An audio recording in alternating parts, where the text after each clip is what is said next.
It is once again time for the Law on You with the area's premier attorneys, Greg Fellerman and Brian Corcoran. Hello, Chris. I like your thermal sweater that you have today. You know what? It's nice. It's the unpredictable weather, so you never know what it's going to be. But as I do know, inside this studio, it is always cold. Always cold. So you always have to dress up. And you have your Johnny Cash black tie on. I like that, too.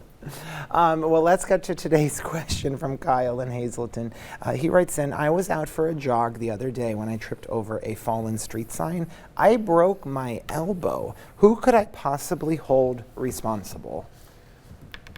Well, first and foremost, the problem that we run across when we have these type of cases is immediately call a lawyer, because if it's a municipality, you have to put them on notice within six months of the incident.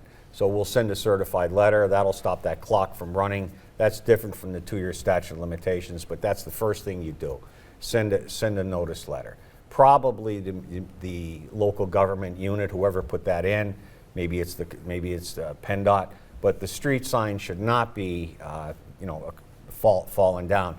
On the other hand, you might have a problem because when were you jogging? Was it at nighttime? Was it during the day? Should you have seen the sign? So you might have like a percentage of fault yourself, but that doesn't mean you can't recover in Pennsylvania. What do you think, Greg? I think you're right. I think a lot of people forget about the municipal notice requirement of 6 months, and sometimes we get people call, they waited too long. That's why we say, don't wait, pick up the phone.